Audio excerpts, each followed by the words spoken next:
Hogs, as we know, love mud, and they're not alone. And then when they come actually view the event, they see there could be 1,500, 2,000 people here watching 7-on-7, football in the mud.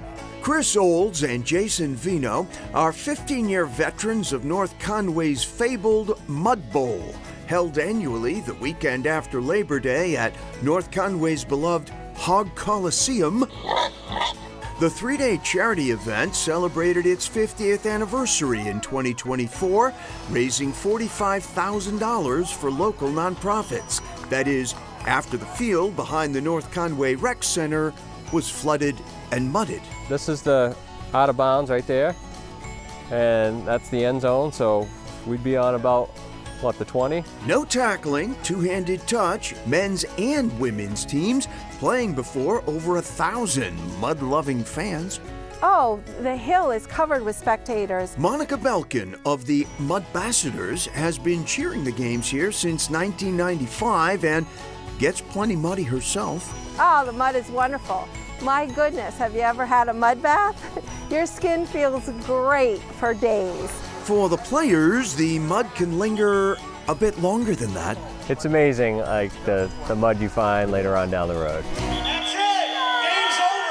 Game's over! In my travels, I've often sought out large glacial erratics, as they're called, those big surviving remnants of the last ice age. You can't miss the one in Madison, New Hampshire, cause it doesn't get any bigger. About 13,500 years ago, when the glaciers receded in this part of the world, this rock, which was part of the ice, basically started moving down as the glacier was melting. It's been here ever since. The Madison Boulder, as it's known, is the largest glacial erratic in North America. 87 feet long, 37 feet wide, and 23 feet high, it's estimated to weigh about 5,000 tons. Geologists believe it ended up here after the retreating glacier clipped the solid granite of nearby Whitten Ledge. Basically, the glacier plucked the rock out of that ledge and ended up basically causing that rock to become part of the glacier as the glacier kept moving to the southeast. So really, this was being pushed along inside the ice sheet? Yes, it's a testament to how powerful Earth's forces are.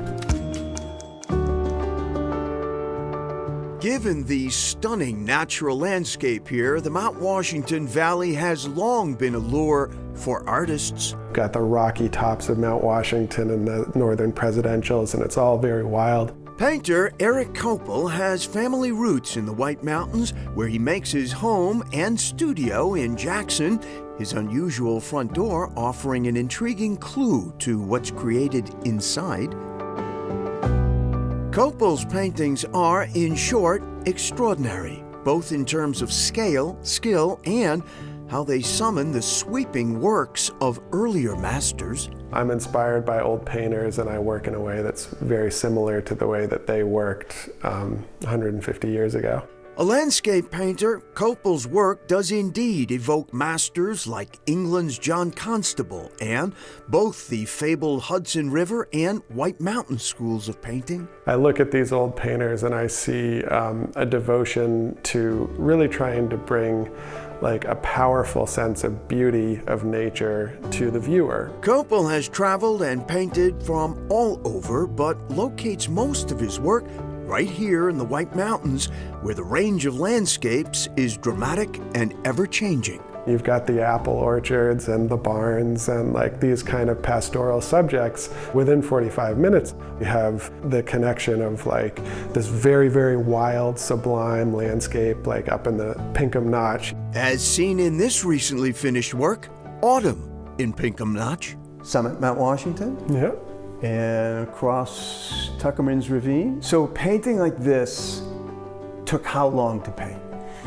This took about a year. While Copel is exhibited widely, one of his largest pieces, though, hangs right near home at the Jackson Historical Society, fitting for a great artist passionately engaged with his mountain valley. I love New Hampshire. It's a wonderful place to be an artist.